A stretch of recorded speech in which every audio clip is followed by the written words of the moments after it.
Hi everyone! Our work is on rethinking probabilistic models of human behavior in the context of robotic applications. Whether it's quadrotors, autonomous vehicles, or manipulation, when robots interact with humans, they need models of human behavior for both inferring human goals and preferences and predicting what people will do.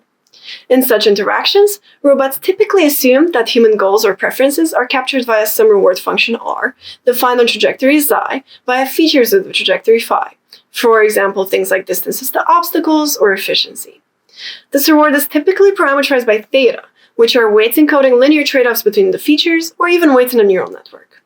In the Boltzmann model, this reward induces a probability distribution over trajectories proportional to their exponentiated reward. This models that people aren't perfectly optimal, but the higher cumulative reward a trajectory has, the exponentially more likely it is. Boltzmann rationality has seen great successes across all previously mentioned domains, in both inference and prediction. So, although our focus on is very particular, this model's widespread usage in robotics motivates how fundamental to the science of interaction it is to get it right. But where does it come from? Let's look at Boltzmann's origins, its precursor, Luce's choice axiom. Imagine that you have to choose how to commute. You could either drive or take the train.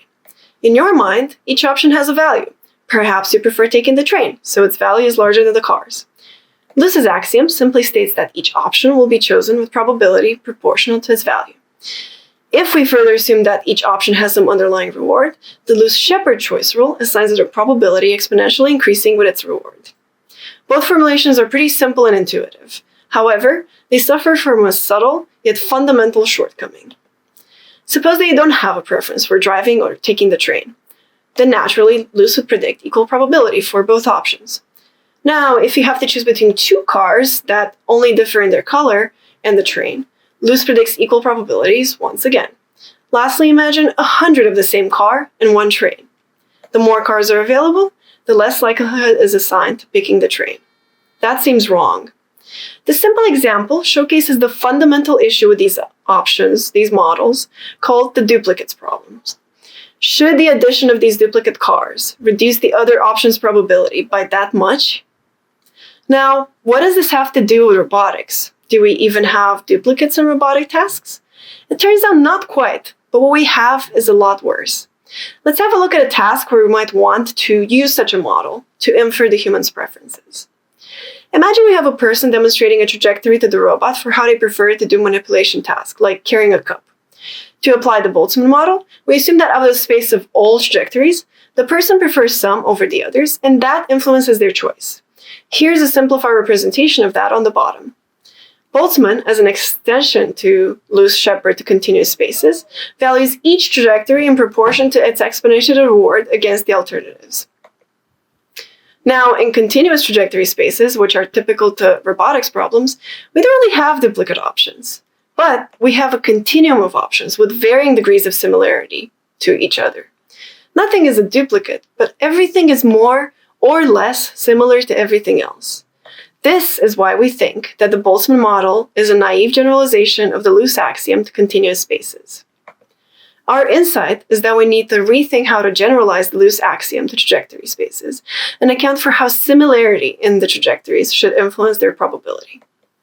With Boltzmann, the likelihood of choosing a trajectory is proportional to its exponential reward against the alternatives, with no regards absolutely for how similar to one another these alternatives even are. We propose that we limit errors due to similar selections using our less formula. We introduce a similarity score between features of the trajectories. Thus, each exponential reward is divided by the total similarity between the trajectory and its alternatives. Let's now tease out the difference that less makes in a more concrete example. In this grid world, the person is trying to teach a robot to navigate from the orange circle to the cross by providing 10 demonstrations xi. The human's reward trades off between two features, the distance to the two objects. In this situation, the person wants the robot to stay close to both objects. In the second grid, however, the person prefers the robot to stay far away from both of them. For both grids, we can plot the feature density for the distance from the top left object. When we additionally plot the human samples, we see that for the first grid, the demonstrations fall in a dense region, because there are many trajectories between the two objects that have similar feature values. Meanwhile, for the second grid, we see that the trajectories fall into sparser areas of the feature density because there are much fewer trajectories that are farthest away from the object. So, why does this lead to Boltzmann being wrong? To see how Boltzmann suffers from the similarity problem, let's attempt to perform inference using these demonstrations. Here's the first grid, with demonstrations falling in the high-density area. When we perform Boltzmann inference to determine which data produce these demonstrations, we see that the posterior probability is high entropy. There is no clear theta being inferred. In this example, Boltzmann inference underlearns because there are many high-reward alternatives, which lowers the probability of the demonstrations. In the second grid, with the 10 demonstrations lying in a low-density area, we see the opposite effect, where Boltzmann inference is extremely confident that the true objective is to stay far away from both obstacles, although some of the trajectories clearly stay close to the second obstacle.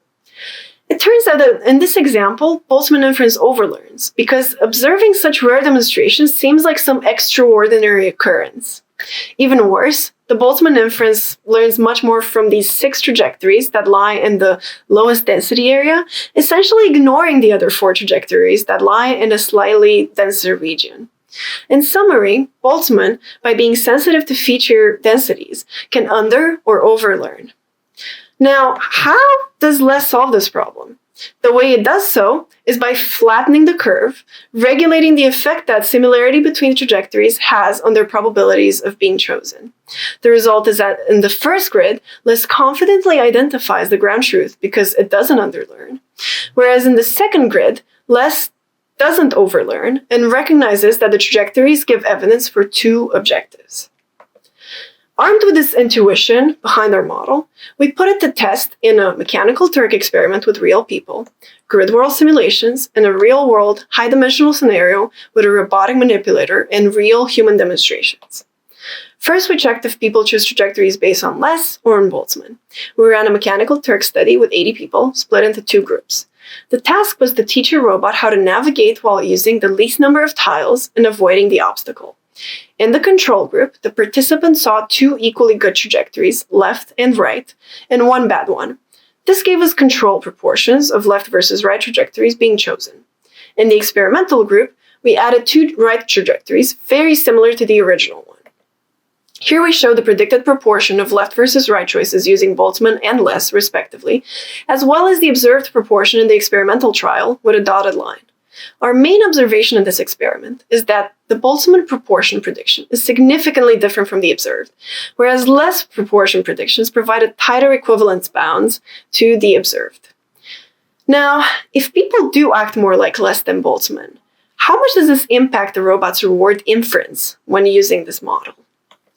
We used the same grid world described previously, and we simulated sampled human demonstrations according to 8 different preferences theta. We see that when the person behaves according to LESS, inference quality is significantly higher with LESS than with Boltzmann. This plot suggests that if people are LESS, then it's important to model them as LESS. We lastly performed an experiment with a real-world, high-dimensional scenario with a 7 degree of freedom robotic manipulator and real human demonstrations, where one cannot have access to the full trajectory space, nor to the ground truth reward. Returning to our models, we see that in the real world with infinite dimensional trajectory spaces, it is intractable to compute the integrals in the denominators. Thus, in practice, we need to sample the trajectory space to transform the integrals into finite sums. We've previously teased that Boltzmann inference performance is highly dependent on the structure of the environment, specifically on the feature space density induced by all possible trajectories. Now, we hypothesize that different sampling sets will result in vastly varying inference results for Boltzmann, whereas for LESS, there will be more or less robust. To this end, we collected demonstrations from 12 users for 3 robot manipulation tasks, carrying the couple, keeping it close to the table, away from the laptop, and away from the human's body. To test our hypothesis, we sampled 10 different trajectory sets to emulate the continuous and infinite trajectory space. This plot showcases that performance inference with LESS across multiple trajectory sets in a real-world setting results indeed in higher robustness than inference with Boltzmann. Together, our results provide evidence that LESS is a better model for explaining people's choices, performing high-quality inference, as well as robustly inferring preferences in the real world. Thank you very much.